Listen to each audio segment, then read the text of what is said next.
Hello friends, welcome to smart icon. Friends, आज मैं बाज की रियल लाइफ स्टोरी को आपसे शेयर करने जा रहा हूँ।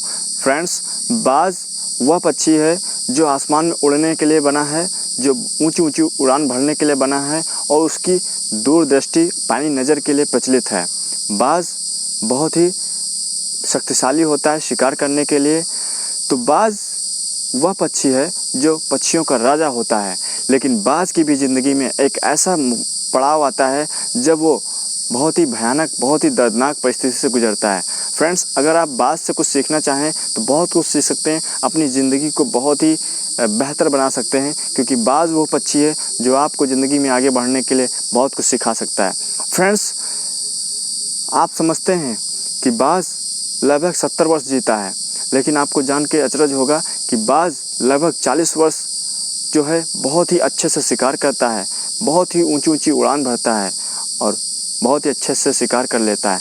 बट जैसे ही उसका 40 साल होता है, लेकिन 40 साल के बाद बाज की जो चोंच होती है वो एकदम से मुड़ जाती है, शिकार खा नहीं पाता है अपना। इस स्थिति में भूखे मरने के नौबत आ जाते हैं शिकार के, बाज के। तो वो बहुत ही दर्दनाक स्थिति होती है बाज की। उसी दौरान उसके जो पंख होते हैं, 40 वर्ष में उसके जो पंख होते हैं बहुत भारी हो जाते हैं और उसकी छाती से चिपक जाते हैं, जिससे वो ऊंची उड़ानें नहीं भर सकता। अब वो बहुत ही विकट परिस्थिति में आ जाता है कि करे तो क्या करे, उड़ान में उड़ान नहीं भर पा रहा है। और उसी टाइम उसके जो नाखून हैं वो भी शिकार कर करके एकदम से मुड़ जाते हैं, जो बहुत ही नाखून नुकीले होते हैं और पैने रहते हैं, लेकिन मुड़ने के वजह से शिकार को पकड़ नहीं पाता है। अब बाज के लिए प्रॉब्लम का एक ढेर लग गया, भंडार खुल गया।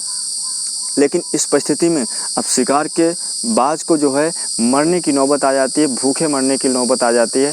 लेकिन बाज जो है मरने के बारे में नहीं सोचता है। बाज के बारे में सिर्फ 2 ही रास्ते रहते हैं, या तो वो अपनी जान दे दे यहीं पर, या फिर एक दूसरे प्रोसेस से गुजरे।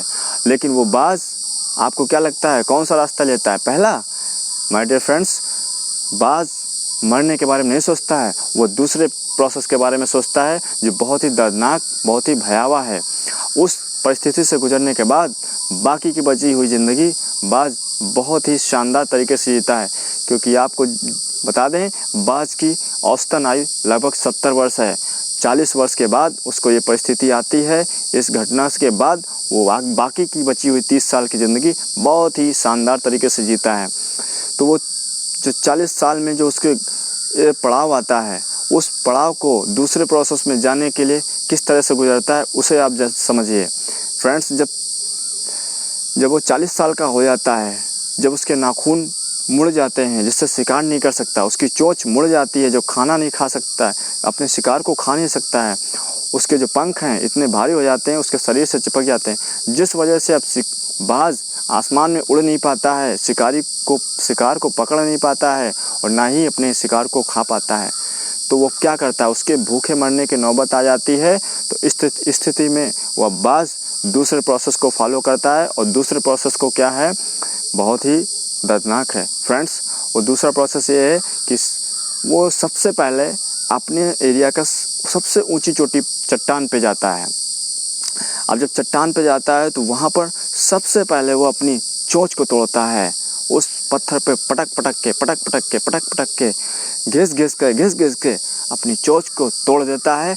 इस प्रक्रिया में उसे बहुत दर्द होती है, बहुत पीड़ा होती है, खून निकल आता है, लहूलुहान हो जाता है, लेकिन वो ये करता ही है, क्योंकि अगर उसको बाकी की बची हुई ज़िंदगी शान से जीनी है तो उसे ये करना ही पड़ेगा। और इसी तरह से वह अपने नाखूनों को घिस घिस के चट्टान पे नाखूनों को ख़त्म कर देता है। और इस प्रक्रिया में भी उसे बहुत पीड़ा होती है, दर्द होता है, लेकिन वह ये करता ही है और वो लहूलुहान हो जाता है इस प्रक्रिया को करते वक्त। इसी तरह से वह अपने जो भारी पंख हैं उन्हें एक एक करके नोच देता है। अब सोचिए, अपने शरीर से एक एक पंख नोचना कितना दर्दनाक स्थिति होगी।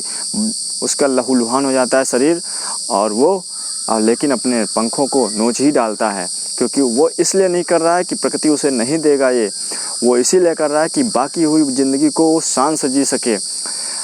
अब सोचिए, वह अपने नाखून को तोड़ देता है, अपनी चोंच को तोड़ देता है और पंखों को एक एक करके नोच लेता है। इस स्थिति में उसे बहुत भयानक दर्द होता है, बहुत पीड़ा होती होगी, लेकिन वो बाज ये करता ही है, क्योंकि वो हर बाज को जो ज़िंदगी जीना चाहता है आगे की, उसको ये प्रोसेस से गुजरना ही होगा। तो बाज हमें सिखाता है कि किस तरह से ज़िंदगी को बेहतर बनाया जा सकता है। जब वो अपने नाखून और पंजे के नाखून और अपना पंख और साथ ही साथ चोंच को तोड़ देता है, तो वो इंतज़ार करता है उसके नए पंख आ जाएं और नई चोंच आ जाए और नए नाखून आ जाएं। वो इस इंतज़ार में लगभग 6 महीने बिता देता है और एकांत में बैठा रहता है, कुछ नहीं करता है। लेकिन वो 6 महीने बाद उसके नए पंख आते हैं और नई चोंच आती है और नया नाखून मिलते हैं, जिसकी वजह से वो फिर से अपनी बाकी की बची हुई ज़िंदगी शान से जीता है और आसमान में, खुले आसमान में उड़ता है। फ्रेंड्स, ये आपको एक मैसेज देता है बाज कि आप अपनी परिस्थितियों से घबराएं नहीं, अपनी प्रॉब्लम को देखकर हटे नहीं, अपने मिशन, अपने गोल, अपने टारगेट को भूले नहीं, उनका सामना करें और बाकी की बची हुई ज़िंदगी या अपने मकसद को सफल बनाएं। जो संघर्ष करता है फ्रेंड्स, बाज की तरह, वो कामयाबी के शिखर पर एक दिन पहुंचता ही है। फ्रेंड्स, बाज आपको, हम सभी को बहुत बड़ा मैसेज देता है कि किस तरह से ज़िंदगी को बेहतर और कामयाबी के शिखर पर लाया जा सकता है और अपने आप को एक सफल व्यक्ति के रूप में दुनिया के सामने प्रदर्शित किया जा सकता है। फ्रेंड्स, उम्मीद करता हूँ मेरा मैसेज आपको पहुँच गया होगा। वीडियो पसंद आया तो लाइक कर, दोस्तों को शेयर कर। इस तरह वीडियो देखने के लिए चैनल को सब्सक्राइब कर, बेल आइकन प्रेस कर लीजिए। वीडियो देखने के लिए बहुत बहुत धन्यवाद। Thank you very much.